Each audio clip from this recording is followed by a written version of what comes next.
Alrighty, guys, welcome back to the Rolling Conversation. I'm your host, Francisco Lima. And I'm your co-host, Natasha Dillon. Well, so today we're gonna have a really interesting conversation. We want to talk about getting ready for competition, how everything is gonna work.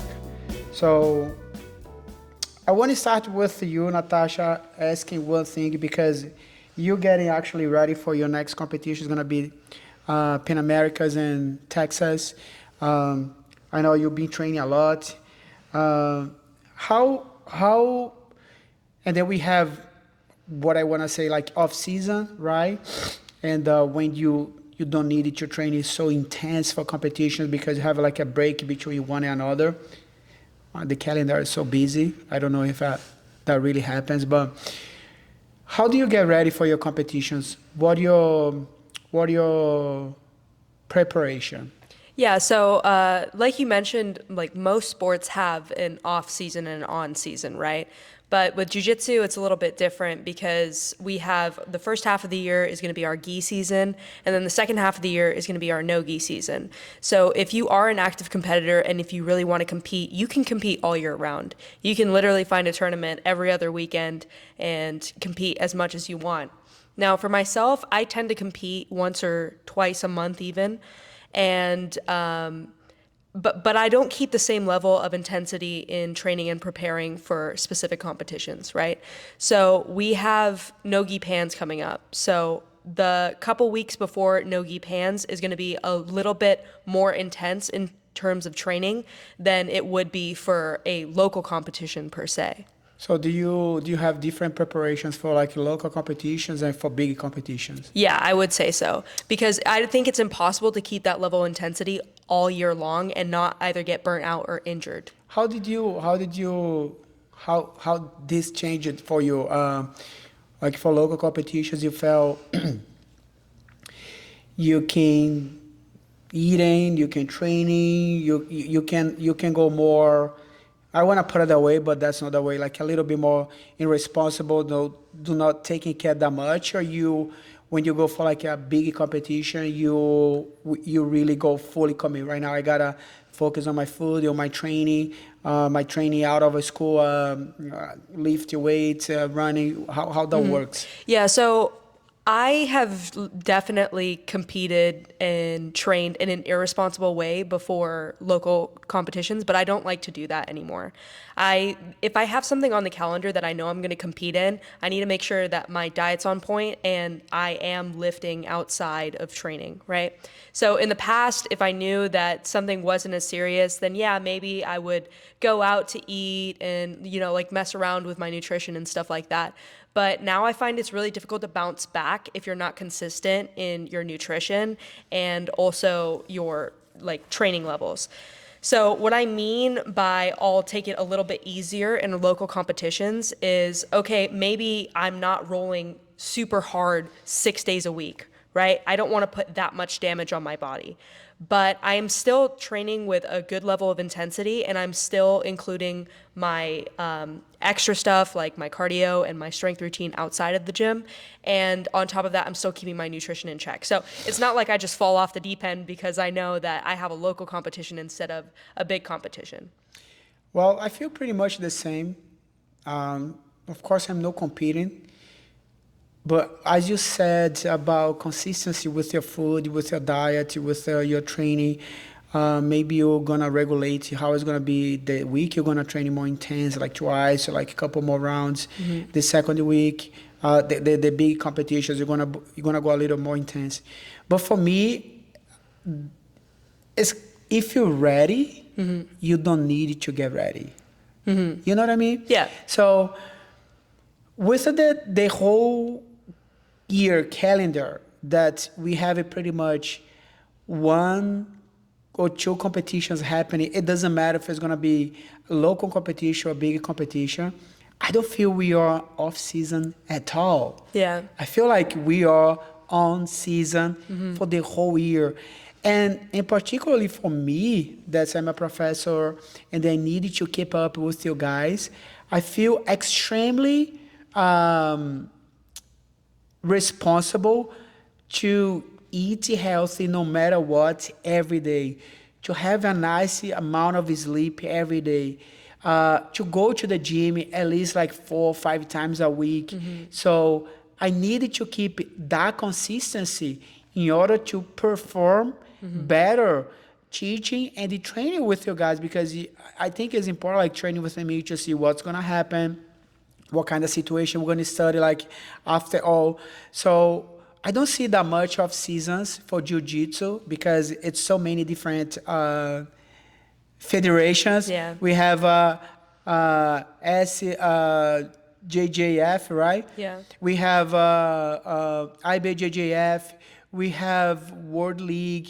We have a Dream. ADCC. ADCC. We have like a bunch of different federations providing monthly competition for like athletes. So when's gonna be your off season, right? Even if you're not gonna go intense with your training, you need to keep up with your food. You need to keep up with your outside training out of the school, because that's gonna like change the game, right? Yeah, it's like about maintaining a level of preparedness, because the thing is, once you're out of shape, it's very difficult to get back into shape, right? So I don't think that it's like a wise choice to go on like a 2-month bender, get yourself out of shape, get lazy in the gym, slack off, and then next thing you know, you're like, okay, you know what? I want to get back into competition gear, and it's gonna take you what, like another 2 months to get back into shape?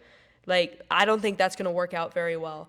But like, because you can compete pretty much every other weekend, I think it is important to pick and choose which competitions you want to enter and which competitions you're like, you know what, this is not for me. Now it's time to rebuild and, you know, figure out what I want to do next with my game. I think it's important, like, you choose what kind of competition you're gonna show up. If it's gonna be, of course, like a good challenge for you, it's good to go. But at some point I felt like going for every single competition just because we want to go, sometimes it might be too much for the body, right? But it is, but it's fun. It's fun. Do you have any particularly sort of diet that you like to follow, or you do everything by your own? Yeah, so I pretty much do everything by myself. And usually when I'm gearing up for a big competition, I often have to make weight, right?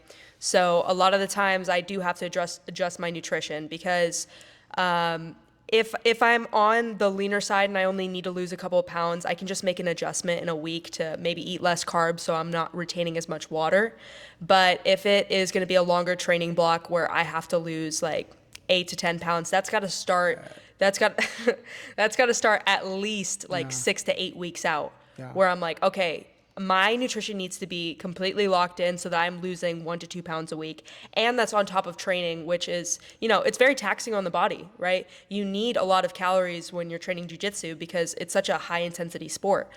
So it's really about like finding balance, but at the same time, like, you got to know how much time do I have to lose this weight and what's going to be the best way to get there. Yeah. Do you, I remember we have conversations about that, but you still tracking your macros or everything? Yeah, so I'm currently not tracking my calories or macros at the moment, just because I've done it for so long. I started tracking macros, I think like 5-6 years ago when I lost like 70 pounds.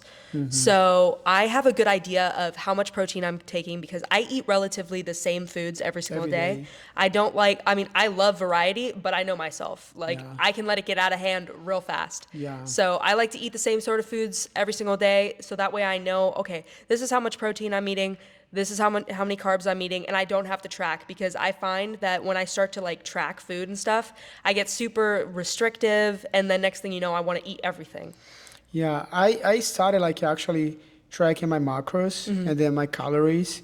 It's actually it's fun. I think it's fun because you literally everything you're gonna eat, you start like think about it. That's gonna be good for me. That's gonna like be healthy to my body. It's towards to my goals, like losing weight or gain weight. But it's really hard especially for me right now, it was really hard to keep it up because I didn't go through a lot of things, but I definitely want to come back. I think it's really interesting. It helps you a lot to build the muscle because you start like eating more protein, less carbohydrated. You focus a little bit more on your fat. I really like the game of see what you eat, and then I was kind of a little bit what you call obsessed because I have a app that I was checking every single food I was biting. And there's it's kind of like it's crazy because you saw so many bad things that you eat every day, and those foods eventually is gonna reflect on your performance in the mat or outside of the mat, of course. But yeah, I do like. So about your food, you said you take care of your food by your own. How that goes with your preparation, your physical training? Yeah, so listen, my training is very interesting because I like to keep a streak, and that's what keeps me motivated to basically do all the stuff that I get done, right? For example, I can't recall a time I missed a day in jiu-jitsu. I'm here literally like every single day, right? You're not here only if you are competing. Yeah, I'm not here if I'm competing, and I very rarely even miss a class that's I offered. don't even remember you got sick in almost 3 years. Did you get sick in none of this time? Like, I don't remember. I've been sick. I just didn't miss class. Jesus Christ. I'm like dying. Yeah. Yeah. Well, unfortunately, or fortunately, whichever way you look at it, the same goes for my like outside training as well. So I'll strength train like 6 days a week. Yeah. Which honestly could possibly be too much. But I don't like the way that I do it is I'm not doing like a crazy amount of volume or a crazy amount of exercise in the gym when I'm lifting, right? So I'll pick maybe 2 or 3 exercises. I'll do 3 sets of like 10 to 12 on each of the exercises, and then I'll do that 6 days a week. And it is a lot to balance if you're doing 2 jiu-jitsu sessions a day and you're also lifting and okay, I skip a lot of cardio, and if you're doing cardio as well on top of that, it's like overload for your body. Yeah. Right? But for me, I don't know what it is about my personality, but I'm either doing it 6 days a week or I'm not doing it at all. Yeah. So, yeah, I know. I've been watching you, and then I know you love it. Yeah. So that's the thing, right? You love it. You want to be here. If you want to be here like 7 days, 8 days every week, you'll be here. I think it's beautiful. If you like it, why not? If you enjoy being here, hanging out with your friends, with me, with the school, training, learning, teaching right now, because right now you teach in the morning classes. It's I think it's part of your routine right now. Yeah. And then if you enjoy, you stay as long as you keep your, as you say, your balance healthy, right? So you don't go too crazy. But for preparation, right, physical preparation, I know it's hard because even for me, sometimes when I train really intense right here, the other day I just want to rest. And then you don't. I saw you 21, 24. So you like fully energy, right? And then if I train like really intense, like pretty much one competition I train, like the other day I want to just like get rest or no even go to the gym. However, I try keep it up with my training. I know, as I said in the beginning, it's really important to me go to the gym at least like 4 to 5 times a week. Sometimes I go more, but I get the average to go 5 to 6, 4 to 6 or 4 to 5, so I can get a nice good amount of working out. I think it's important. I think it's really important. Yeah. Even for you, people say strength in jiu-jitsu, it's not necessary. I think it's a lie. If you have strength plus technique, you're gonna be like an assassin. You're gonna be a killer. It's the best combination we can have it. Yeah, and just to like quickly backtrack to what you were saying, that's a huge reason why I keep the streak, just because like in my head it's like another mental thing to be like, okay, don't break the streak, you better come in today, because of course there are a lot of times where I trained really hard the night before, right? And when I wake up in the morning, I'm like, I don't want to go to class because my body is beat up and I'm not feeling that great. And it would be so easy to be like, oh, you know what, like I'm just going to rest. I'm not going to go today. And you know what? That might be good for me. But the thing about myself is I know that if I let myself do that on that day, the next day I'm going to be like, oh, I'm really tired. I don't need to go to both sessions. Or, oh, I'm really tired. I don't need to go today either. I can take another rest day. And then that pattern repeats. And then next thing you know, I haven't trained in like 3 weeks. Well, actually, unfortunately, that's what happens with the most practitioner from Yeah. Jiu-Jitsu, right? We always put something else in front of the training. Oh, I have a family dinner today, Yeah. or I have to work today, or I have something else today. And then it goes 1, 2, 3, 4 days, 5 days. And then when you come back, you're going to come back different, Yeah. right? I think 1 week, my reality, 1 week break, it's fine. Yeah. Sometimes we need, it depends like how intense you're training. Like you, for example, I've been telling you, Natasha, take some break. You don't listen, right? Never. No, I don't need the breaks. I'm fine. I say, okay, good. But I think some like breaks, it's really important for your body, even reprocess everything you've been learning. But 2 weeks, I think is too much for like beginners. Yeah. It For definitely, beginners. I think it depends Yeah. for sure how long you've been How training. long you've been training. Yeah. For beginners, it's really hard. You're gonna come back 2 weeks without training, 2 weeks without seeing techniques. Somebody else has been training for 2 weeks. They will show something else on you that you don't, whoa, what was that, right? Yeah. So do not training for 2 weeks, 3 weeks. It's really hard. Procrastinating training, it's the worst thing we can do because you're gonna feel this later. Yeah, and honestly, that can be so demotivating because, okay, you take 2 weeks off, you're feeling a little bit out of shape, you've forgotten all the techniques, and then somebody who you were keeping up with before is smashing you. Yeah. And then you're like, oh, you know what? I don't even want to come anymore. Well, what I learned by my own with the Jiu-Jitsu, it's really, it gives you everything. Yeah. And the other point, it's really ungrateful. Ungrateful? Because if you don't train for 3, 4, a year, and then you are blue belt, when you come back, this white belt training for 6 months is gonna beat you up. Yeah. Or if you wanna be a black belt and then you don't train at all, somebody else pretty brand new is gonna come up to the gym, is gonna train you for like 6, 7 months, is gonna give you really hard time so you gotta train it. You gotta put in time. Jiu-Jitsu, it's ungrateful. Yeah. You gotta train. You gotta put in the time. If not, you're gonna feel the difference. Yeah, and that's the thing. Like, if you're a hobbyist or just a person who wants to train very casually, okay, yeah, like that's not going to affect you in a huge way, right? Like, if you don't have an ego about it. Of course, everybody's going to get their feelings hurt a little bit if somebody that they were doing well against before is suddenly smashing them. But if you're a competitor, looking at it from a competitive standpoint, there's always somebody breathing down your neck. Oh yeah. There's always somebody training harder. There's always somebody who's learning more techniques. And they're training for you. Absolutely. They and wanna, they're wanna get your head. They want.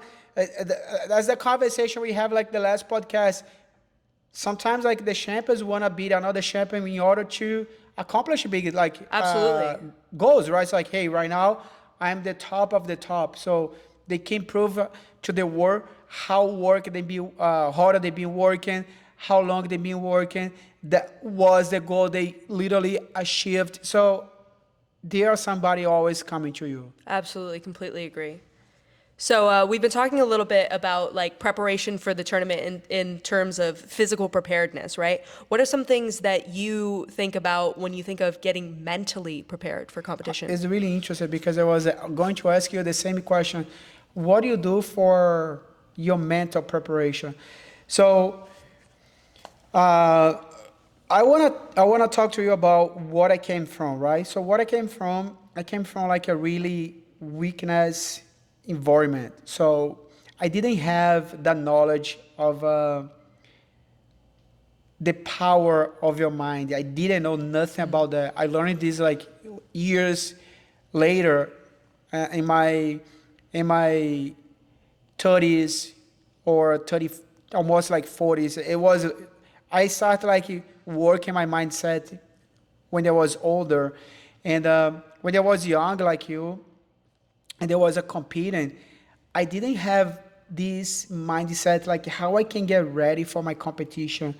I remember my professor, he was always telling to us, when you go for competition, you you always try to think like that you're gonna roll, but you're gonna roll out of the school, Right. so you don't feel that much pressure.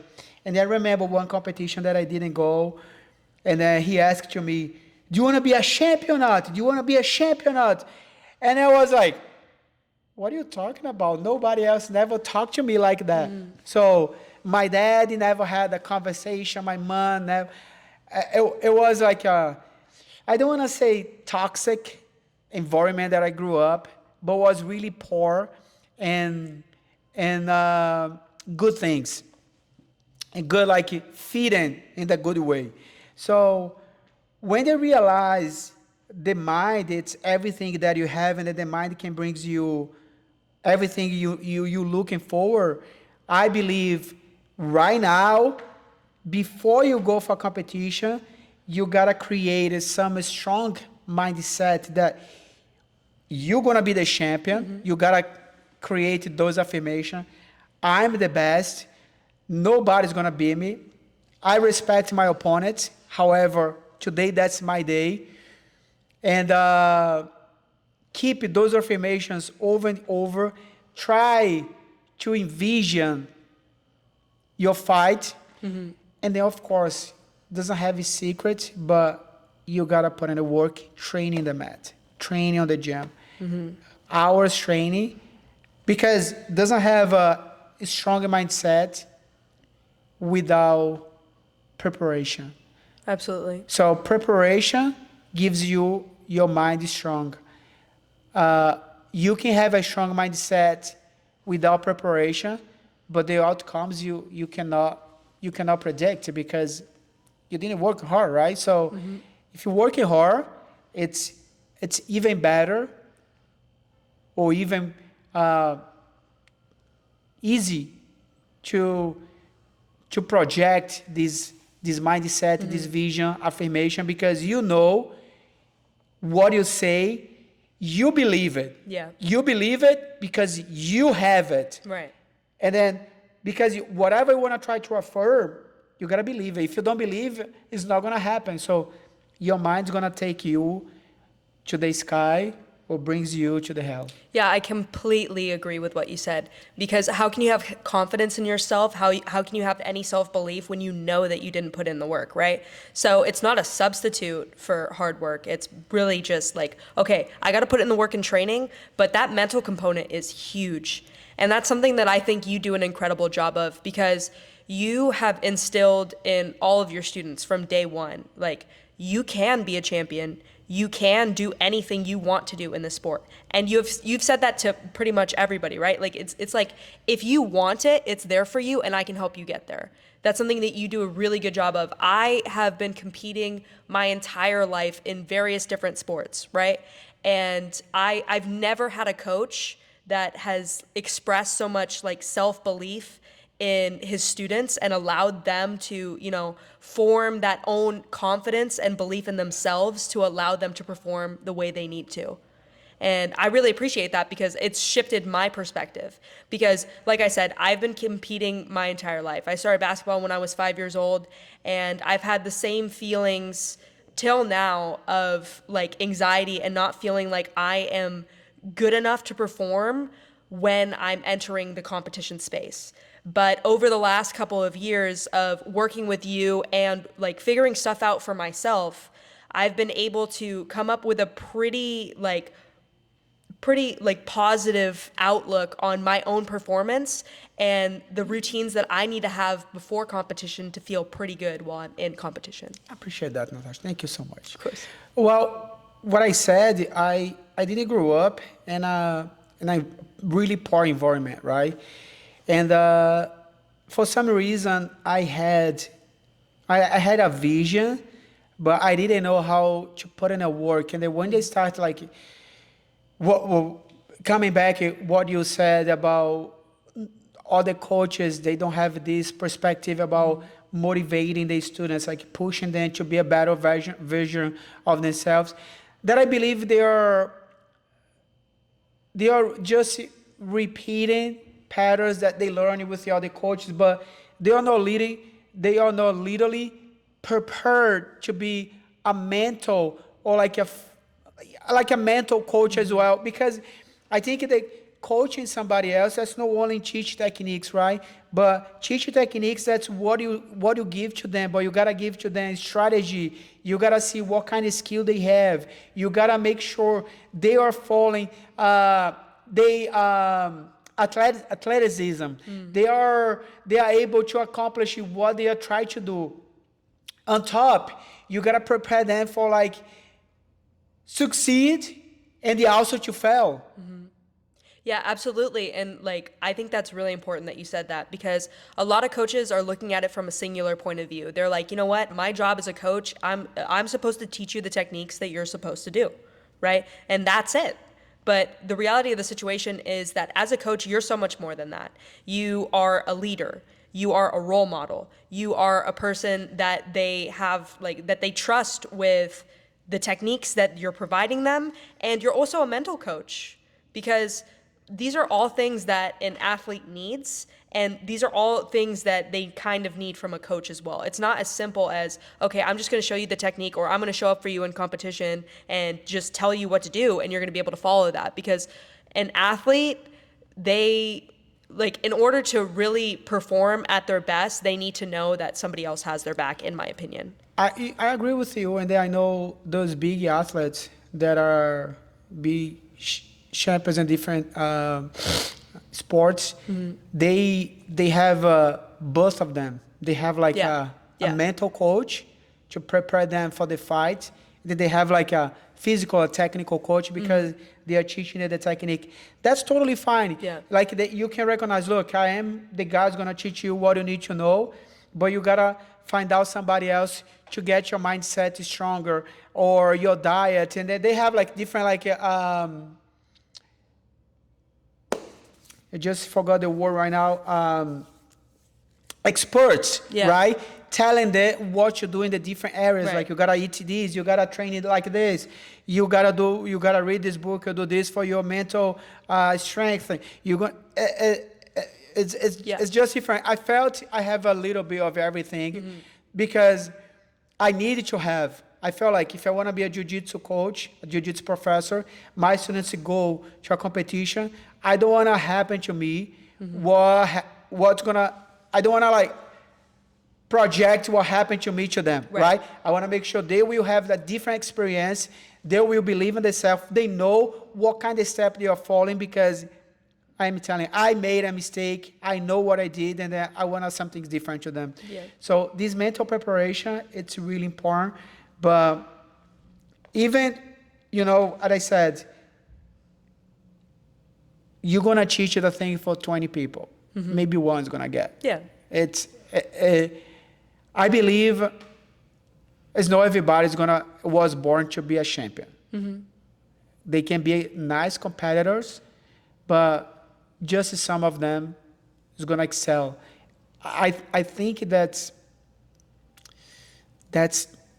a part of the nature. Yeah, I mean, that's the way it is for everything, right? Yeah. I mean, like, it goes beyond sports into just, regular talents in the real world, because everybody has different skills. Everybody has different ways of expressing their jiu-jitsu, right? So there are a lot of different combinations of what can make a champion. It's not one cookie cutter mold, but yeah, I would agree. Not everybody. But what you do for your competition, Natasha? How you get yourself ready? Do you have a different secrets for your local competition, or that's a recipe that you follow for no matter competition you go, you're gonna take the same actions? Yeah, so no matter what competition that I go to now, I do the same things for every single competition, just because, like, I experience the same emotions and the same feelings regardless of whether it's a local competition or if it's a more important competition. Even though the stakes are higher in the important competitions, I still experience that, like, that feeling inside where you're like, okay, like, I'm about to step on the mat, I'm nervous, I'm excited, I'm ready to go, stuff like that. But some of the things that I like to do to prepare is the night before or even the week before, I'll start visualizing my matches. I'll visualize what it is that I want to do and how I can make that happen in the match, right? So that starts, maybe I'm in the gym and I want to simulate a role that I'm going to have in competition, right? So I'm going to pull guard, I'm going to go for my game, and I'm going to think about that when I get home or when I'm in the car, and I'm just like, okay, this is what I would have done differently in competition. This is what I didn't like that I did in the gym today, and how can I tweak that and make that better? I think visualizing the stuff that I'm going to do in competition really helps me to settle and calm my nerves, because I'm like, okay, I've seen this before, I've been here before, and I've done this before. So when I enter the match, it's like, okay, this isn't all new to me, I'm not gonna freak out. And then another thing that I like to do is I like to make sure that I have a game plan. We've talked about this, I think, in other podcasts. You've talked about this with me just privately. It's really important that you have a game plan because you have to know what you're gonna do. Otherwise, you're gonna be responding and reacting instead of acting. So I create my game plan, a week before, 2 weeks before, and then I adjust it as time goes on, just so that I know that I'm ready to go for when it comes time to compete. And then on the day of the competition, I like to keep my routine pretty similar. If I'm going to be really close to making weight, I might not eat or drink anything, so that's a bummer. But if I know that I'm good, I like to have the same breakfast that I have every single day, just to make sure that it's a regular day for me. I'm competing, I'm ready to go, but it's a regular day for me. Nothing's crazy. And then I like to put on some good music, drive to the competition a little bit early, and then just, experience the competition. That's great. That's great. It's good advice. I hope you guys took notes about that. I believe the secret of the mind is, if you believe it, you can hold it. Mm-hmm. But you gotta believe it. Yeah. And then I believe a lot of people, sometimes they cannot be champion because they do not believe they can be champion. Right? They are missing the glory because a little bit of a lack of trust in themselves. Yeah. But that's what I try and put into my students. Like, hey, you're the best. You're the best. Yeah. You're the best. You're the best. Right? So, well, I think we didn't go pretty much about every single topic that I took notes right here. I love the conversation. It was so much fun. Do you wanna say something else to finish this podcast, Natasha? I had a great time. I hope to see you guys out there at No Gi Pans in Texas next week. That sounds super fun. So yeah, other than that, if you haven't competed before and you think you're ready, go sign up. I think now is the time. It's the time. Yeah. It's the time. All right, guys. Thank you so much. I hope you guys enjoyed this podcast. Can't wait to see you guys next round.